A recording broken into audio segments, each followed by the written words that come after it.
सबको शलोम शलोम शलोम प्रभु यीशु मसीह नासरी के नाम में। तो आज हम जो हमें पवित्र आत्मा दिया गया है, जो हमने प्रभु यीशु के द्वारा पाया है, उसमें आज जो हमें सबसे मुख्य विषय जो दिखता है, जाना जाता है, समझा जाता है, मंदिर। तो मंदिर के बारे में प्रभु यीशु ने क्या कहा, प्रभु यीशु ने क्या कहे थे मंदिर के लिए, और मंदिर होता क्या है। तो जो हमें देखनी है, हम पवित्र शास्त्र से देखते हैं, वो दो बातें मत्ती 12 में है, यूहन्ना 2 में। तो मत्ती 12 में जो है, प्रभु यीशु जा रहे हैं, उनके चेले उनके साथ जा रहे हैं और भूख लगी है, तो कुछ गेहूं की बालें तोड़ के वो खा रहे हैं। पर फरीसी वहाँ पर, फरीसी जब मैं कहता हूँ तो ऐसे रीति रिवाज के मानने वाले जो कट्टर कहलाते हैं,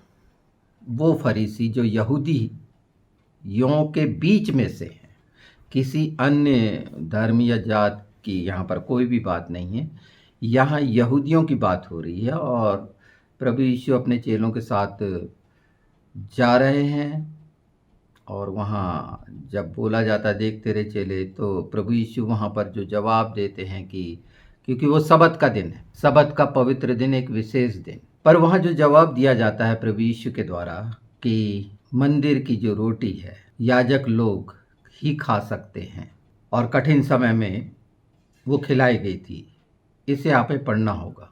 पर जो वहाँ पर सबसे बड़ी बात उनके सामने कही गई थी कि यहाँ जो खड़ा है वो मंदिर से भी बड़ा है। मैं इसे पढ़ देता हूँ आपके लिए। मत्ती 12:5 से पढ़ता हूँ मैं, 12 का 5 से।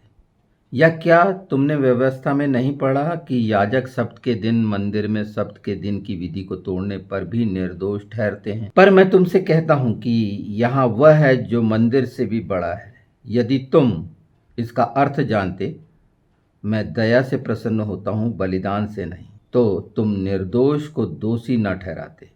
मनुष्य का पुत्र जो सबत के दिन का भी प्रभु है, हमारा उद्धारकर्ता मसाया, जो हमारे लिए अपने प्राण देकर मृत्यु को निकम्मा किया, तीसरे दिन मृतकों में से जी उठा, जैसा उसने कहा था। खुद उसने कहा था, परमेश्वर ने कहा था, किसी दूसरे ने नहीं कहा था। वचन ने कहा था और परमेश्वर ने अपने मुंह से, प्रभु यीशु ने जो परमेश्वर है, साफ साफ ये बात कही थी। ये बहुत समझने की है कि उसने अपने लिए कहा था, और वो मंदिर से भी बड़ा है। और ये हम धीरे इसमें आगे जा रहे हैं कि एक जगह पर खड़े होकर अगर हम देखेंगे यूहन्ना 2, इसका हम 2 का 19 देख लेते हैं। यीशु ने उनको उत्तर दिया, इस मंदिर को ढा दो और मैं इसे 3 दिन में खड़ा कर दूंगा। ये यरूशलेम के मंदिर के लिए बोला जा रहा है। यहूदियों ने उससे कहा, इस मंदिर को बनाने में 46 वर्ष लगे हैं, और क्या तू उसे 3 दिन में खड़ा कर देगा? परंतु उसने अपनी देह के मंदिर के विषय में कहा था। ये याद रखिए, देह के मंदिर, ये मनुष्य का जो प्रभु यीशु को ग्रहण किया है, हम उसके मंदिर हैं। ये मंदिर की बात जो मैं बता रहा हूँ कि किस तरह से यरूशलेम का मंदिर ढा दिया गया, जला दिया गया, ये सब कुछ हुआ।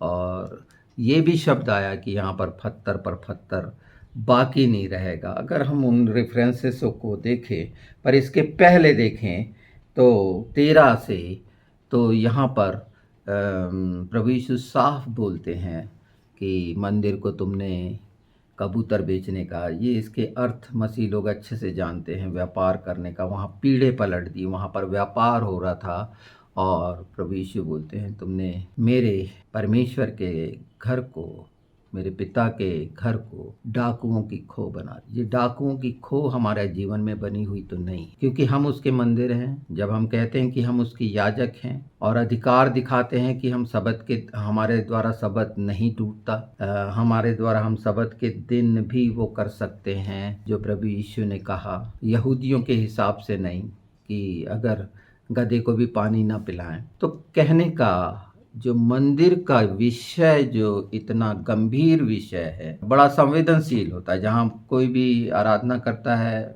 हमारे चर्च जिसे हम मंदिर कहते हैं, और अलग मंदिर मतलब इंडिया में हिंदू लोग मंदिर कहते हैं, मुसलमान मस्जिद कहते हैं, आराधना का स्थल, और हम चर्च कहते हैं। पर ये टोटल मंदिर है, टेम्पल इंग्लिश में। वहाँ भी वो जो लेन देन चल रहा है, नाना प्रकार के आश्वासन और सारा कुछ, कितना व्यापार चल रहा, अलग अलग तरह का एक व्यापार, आत्मिक व्यापार, धोखा देना, अपने आप का भी एक मंदिर में धोखा देना। प्रभु यीशु ने बोले कि इसे ढा दो, मैं इसे 3 दिन में बना दूंगा। तो जब साफ लिखा गया है कि उन्होंने अपने अपने शरीर के बारे में बोला, और ये हमने 2:19 में पढ़ लिया, यूहन्ना 2:19 में। ऐसे ही अगर हम मरकुस 14:58 देख, तो ये ढा देने के लिए है, मंदिर ढा देने के लिए है। पर लूका हम 19 देखते हैं, लूका 19:41 से मैं बता देता। यरूशलेम में ये पहुंच रहे हैं। यरूशलेम में परमेश्वर का जब कहा जाता है कि हम उसके यरूशलेम है, उसके भवन है, उसके मंदिर हैं, तो वो पूरा यरूशलेम जो इज़राइल में है मंदिर का दिखाता है। उसके निकट जब प्रभु यीशु पहुँचे तो वहाँ वो रोए और कहा, क्या ही भला होता कि तू ही इसी दिन में कुशल की बातें जानता। जैसे आज हम ये बातें, कुशल की बातें जान रहे, उस समय भी ये कही गई थी, आज से 2000 साल पहले, कि ये कुशल की बातें, अर्थात उद्धार की बातें, स्वर्गीय बातें, स्वर्गीय स्थानों में रहने की बात, क्या ही अच्छा होता। पर देखेंगे हम 44, और तुझे और तेरे बालकों को जो तुझ में है मिट्टी में मिलाएंगे, और तुझ में पत्थर पर पत्थर भी न छोड़ेंगे, क्योंकि तूने उस अवसर को जब तुझ पर कृपा दृष्टि की गई नहीं पहचाना, ना पहचाना। यानी आज जब हम पहचान कर रहे हैं, इसको पहचान ले, पहचान की उस समय प्रभु यीशु ने जो कहे वचन ने पूरा हुआ। और आज क्या स्थिति है, वहाँ आज तक मंदिर नहीं बन पाया, और पूरी तरह ढा दिया गया, पत्थर भी उखाड़ दिए गए सोना तलाशने के लिए रोमियों के द्वारा। तो जानिए कि, और ये प्रभु यीशु के जब 33.5 साल में उनका स्वर्गारोहण हुआ और 70 AD में ये सब कुछ हो गया। कहने का मतलब ये है कि ये हिस्सा जो मंदिर का जो हम कहलाते हैं, हम अपने आप को भी क्या ढा रहे हैं, जला रहे, भुंजा रहे हैं। जब हम ये मट्टी गारा का बना हुआ मंदिर को जलते हुए, टूटते हुए देखते हैं विरोधियों के द्वारा, तो हमें दुख होता है कि जो हमारे आस्था का स्थल माना जाता है, आस्था का स्थल मैं बोल रहा हूँ, वो माना जाता है हम सभी का, जितने भी आराधना करने वाले हैं, चाहे वो अलग अलग धर्म के हों, तो वो आस्था का स्थल है। और वो जब टूटता है या जलाया जाता है किसी के भी द्वारा, तो दुखी होते हैं। एक ऐसा जो कोई मायने नहीं रखता, और एक आप हैं जो मंदिर हैं उसके, यरूशलेम है। अगर आप उसको अपने द्वारा तोड़ते हैं, अपने द्वारा गिराते हैं, तो इस बात को आपको सोचना है कि बाहरी देखकर दुख होता है और खुद को डाकुओं की खो बनाकर गिरा रहे हैं। तो ये मंदिर का विषय जो ताकत को दिखाता है विरोधी द्वारा, शैतान द्वारा गिराना और जलाना, अपनी हैसियत को दिखाना, तो वो हैसियत कौन दिखा रहा है? शैतान। धर्म दिखा रहा है क्या? नहीं नहीं नहीं, वो शैतान दिखा रहा है वहां धर्म की आड़ में। तो असली तो जो हम हैं वो, कि हम इसको कैसा गिरा रहे हैं, क्या ये रेत पर बना हुआ है या परमेश्वर की चट्टान अर्थात वचन पर बना हुआ है। सामरी स्त्री को जो हम इसको देख लेते हैं, यूहन्ना 4 में है, जब प्रभु सामरिया जा रहे थे वहाँ, तो सामरी स्त्री से उसकी मुलाकात हुई उनकी, और वहाँ जवाब था, वो जवाब कुएं पर जब वो थे, याकूब के कुएं, तो उस स्त्री को उन्होंने बोला था, मैं 21 से मैं पढ़ देता हूँ, 4:21। यीशु ने उससे कहा, हे नारी, मेरी बात का विश्वास कर कि वह समय आता है कि तुम न तो इस पहाड़ पर पिता की आराधना करोगे, न यरूशलेम में। तुम जिसे नहीं जानते उसकी आराधना करते हो, और हम जिसे जानते हैं उसकी आराधना करते हैं, क्योंकि उद्धार यहूदियों में से है। परंतु वह समय आता है, वरन अब भी है, कि जिसमें सच्चे भक्त पिता की आराधना आत्मा और सच्चाई से करेंगे, क्योंकि पिता अपने लिए ऐसे ही आराधकों को ढूंढता है। तो ये आराधना करने का स्थल मंदिर, आराधना कहाँ? प्रभु ने बोला जो पहाड़ों पर जाते थे ना, वहाँ पर ऊंचाइयों पर, क्योंकि माना जाता है ऐसा, यहूदियों से ये चला आ रहा है पहाड़ पर और यरूशलेम में एक ऊंचाई पर। और पहाड़ का महत्व वो जो अभी मैं इसमें नहीं रख रहा हूँ, पर मंदिर जो हम हैं, दूसरों के द्वारा ढाया जाना। हम जीवित हो चुके हैं, प्रभु यीशु में जीवित हैं, जैसे वो जीवित। हमारा विश्वास ही तो ये है कि जब वो समय आ रहा है, ये तीसरा दिन, 3000 साल, तो वो आएगा, जैसे लिखा हुआ है प्रकाशित वाक्य 17 और प्रकाशित वाक्य 19 कि राजा आएगा और वो दुष्टता को नाश करेगा, जिसकी जांघ पर लिखा होगा राजाओं का राजा, प्रभु प्रभुओं का प्रभु। वो आ रहा है। ये हमारे पूरे अस्तित्व में आ जाना चाहिए कि सारे चिन्ह जो आप देख रहे हैं, ये अंतिम समय के ढा दिए जाने के, क्रूरता के, अज्ञानता के, और सारी वो जो लोगों ने बनाई हुई है अपनी व्यवस्था, रीति रिवाजों की, तमाम संसार में, जो खासकर हमारे हिंदुस्तान में जो बना हुआ है कि किस तरह से कौन सी बॉडी काम करेगी, एग्जीक्यूटिव बॉडी, और ये सब संस्थान बने हुए हैं, उनका निकम्मापन हम देख रहे हैं कि निकम्मे हो चुके हैं। और कैसा कैसा असंतुलन पैदा हो गया है, कोहराम पैदा हो गया है। और सिंबॉलिक जैसे चर्चों का जलना साधारण बात है, पर मैं ये विषय इसलिए लेके आया कि ये सब तो यहीं रह जाएगा। इसके कारण कड़वाहट लाने की जरूरत नहीं है। पहले अपने इस मंदिर को, जो सचमुच में पवित्र शास्त्र में हमें बताया है, इसको वो नाश कर सकते हैं क्या? नहीं कर सकते ना। इसको अगर वो जला भी दिए, काट दिए इन शरीर को, तो आत्मा तो वो मंदिर है। और जब ऐसा करेंगे तो और लाखों पैदा हो जाएंगे। इसमें लिखा हुआ है दया से प्रसन्न होता है परमेश्वर, बलिदानों से नहीं। जो हमें प्रेम, हमारा जो बेस है कि परमेश्वर प्रेम है, और उसने अपना इकलौता बेटा दे दिया कि जो कोई उस पर विश्वास करे वो नाश न हो परंतु अनंत जीवन पाए। तो जब तक ये द्वेष, कड़वाहट जो शैतान के द्वारा है खत्म नहीं होगी, प्रेम नहीं होगा एक दूसरे से, तो वो स्थितियां बनती रहेंगी। वहां पर कोई नियम न्याय नहीं काम कर सकता। अगर अंदर कड़वाहट है तो वो मेल मिलाप कैसे हो? पर पवित्र शास्त्र यही मैं समझा रहा हूँ कि हम सब उसका मंदिर हैं, तो इज्जत करें।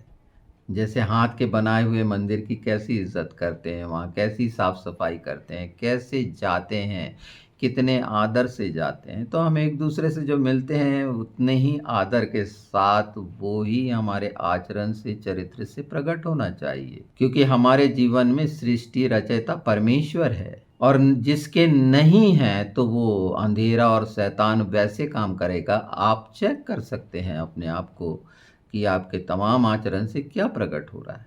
तो यहाँ बहुत साफ प्रभु यीशु ने साफ कह दिए थे कि यहाँ जो खड़ा है ये मंदिर से भी बड़ा है, यरूशलेम से, क्योंकि वो परमेश्वर है और हमारे जीवन में है। तो वो जहाँ पर हम इकट्ठा होते हैं, और वो इकट्ठे होते हैं कि जहाँ वचन कहता है 2 और 4 मेरे नाम से इकट्ठे होते हैं, मैं वहाँ उपस्थित होता हूँ। उसकी पवित्रता में हम होते हैं। ये हिस्सा बहुत ज़्यादा समझना इसलिए है कि विरोधियों के द्वारा, शैतान के द्वारा अगर इस तरह की हानि शुरू से की जा रही है तो उसके लिए परेशान ना हो। इस बात को देखें कि सचमुच में ये अंतिम समय में आपका जो शरीर दिया गया है, ये पवित्र आत्मा का मंदिर लोगों के लिए प्रेरणा का कारण बने। और निरंतर आप लोग प्रार्थना कर रहे हैं, मैं जानता हूँ वहाँ की परिस्थिति के बावजूद भी, जो सिर्फ एक ही जगह नहीं घट रही है। ये सब जैसे कि मणिपुर का जलाया जाना बताया जा रहा है, बिल्कुल साफ साफ सब अब कहने लग गए हैं जब से बोला गया है कि ये ईसाइयों के साथ किया जा रहा है। और अब वो स्थिति कैसे भविष्य में बननी है, जहाँ पर धीरे धीरे इन दोनों समुदाय को कैसे ये समझाएं। तो प्रार्थना सबके लिए आवश्यक है, चाहे वो हिंदू, मुस्लिम, सिख, ईसाई। कितनी खूबसूरत घटनाएं भी हो रही हैं MBS के द्वारा, जो सऊदी के प्रिंस हैं, उन्होंने अपनी पाठ्य पुस्तक से जितना भी यहूदी और ईसाईयत के लिए विरोध में कहा गया गंदा गंदा जो बच्चों के अंदर डाला जाता था, वो पाठ्यक्रम से निकाल दिया गया है। कहने का मतलब एक कैसी स्थिति सामने आ रही है कि लोगों में वो एक दूसरे के लिए कड़वाहट डालने का, बच्चों में, हमारे देश में कैसे संस्थानों में कैसी कैसी बातें पाठ्यक्रम बदल के और भी एक दूसरे के लिए कड़वाहट और घृणा पैदा करने का पाठ्यक्रम चलाया जाता है और डाला जाता है, बाद में विरोध में निकाला जाता है। पर पीछे यही है, और एक वो जो बहुत कट्टर माने जाते हैं, हर कोई इस्लाम को किस दृष्टि से देखता है, वहाँ का सऊदी का प्रिंस जब ये कदम, सराहनीय कदम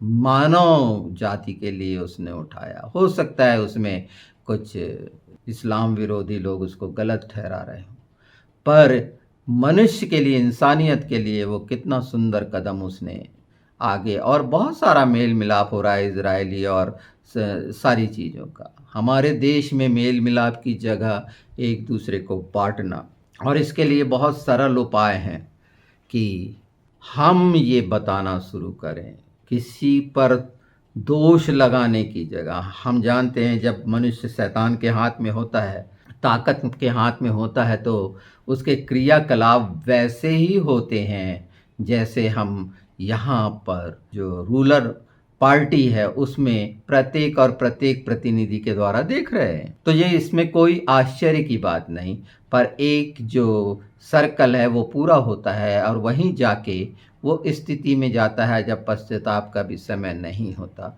ये दुष्ट का है कि इंसान को वो आदर दिलाता है ताकत के द्वारा और गिरा के कितना शर्मिंदा करता है। एक मंदिर को तोड़ा जाता है, प्रत्येक मनुष्य एक मंदिर है जिसे जलाया जाता है।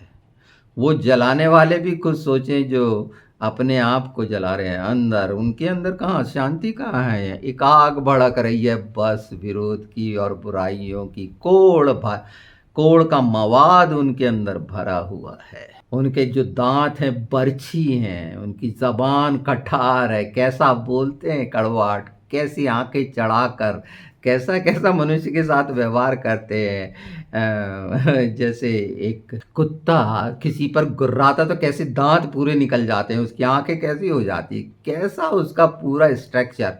ये है वो स्ट्रक्चर कि मंदिर का स्ट्रक्चर तुमने क्या बना दिया।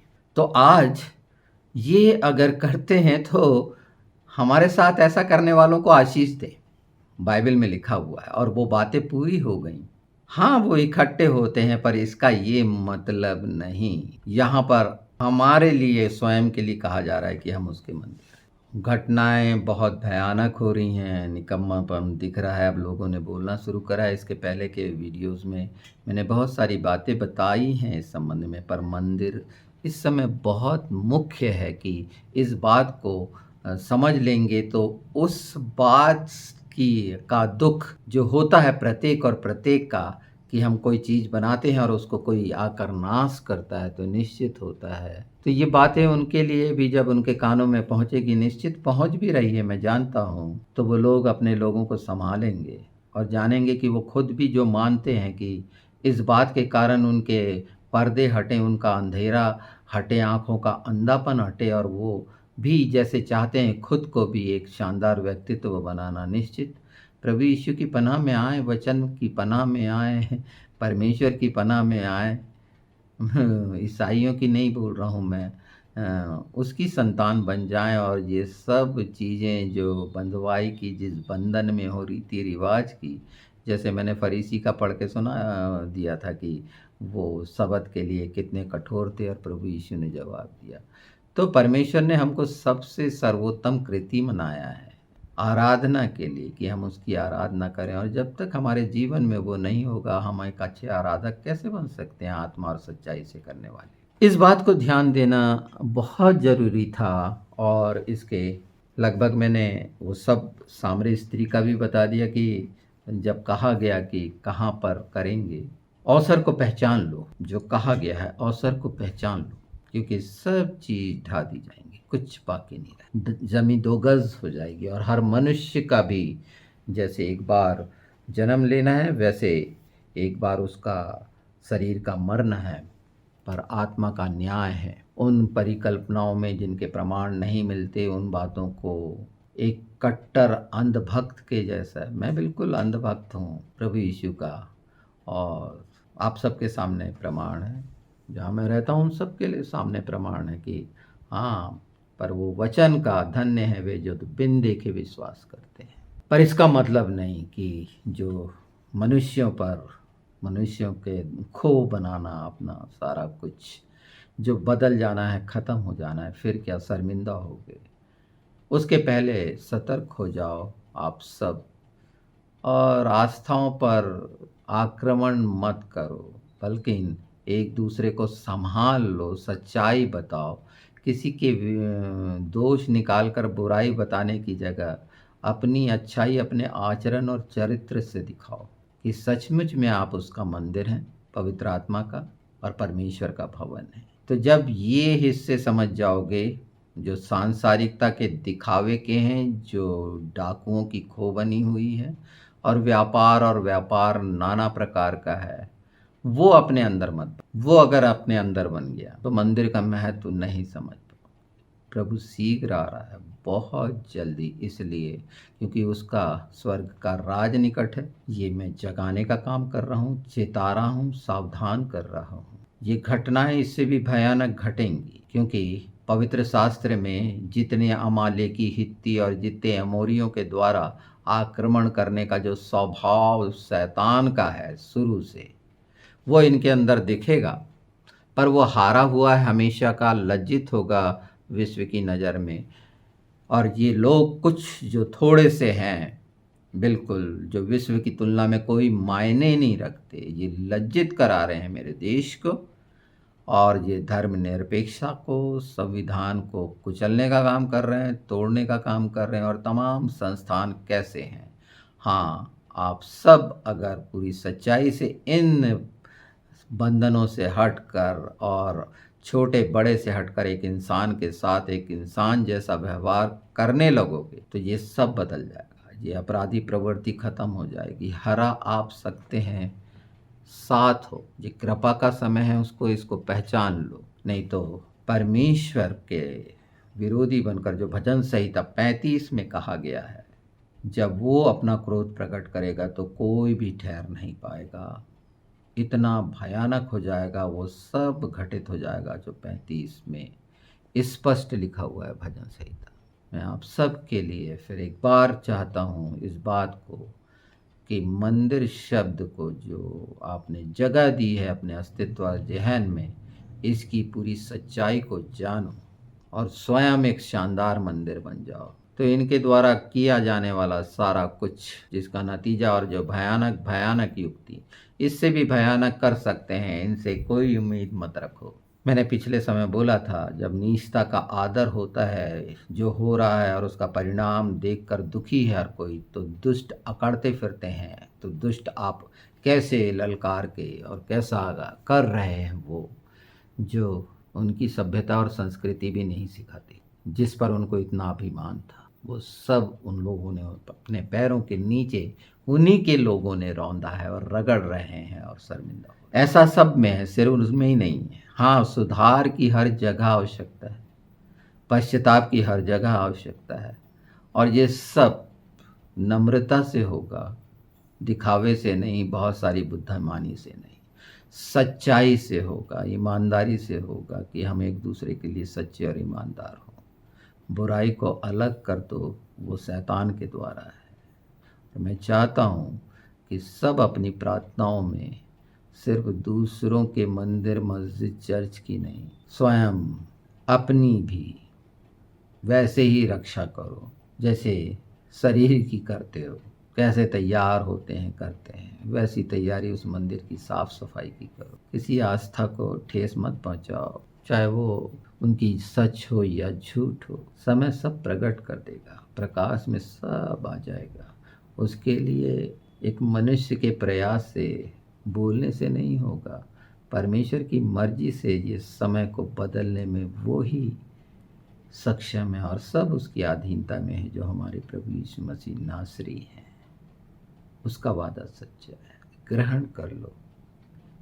मैं चाहता हूँ और बदल दो ये प्रकृति को, ये वातावरण को आनंदित होने दो, जैसे खुद आनंदित और शांत रहना चाहते हो।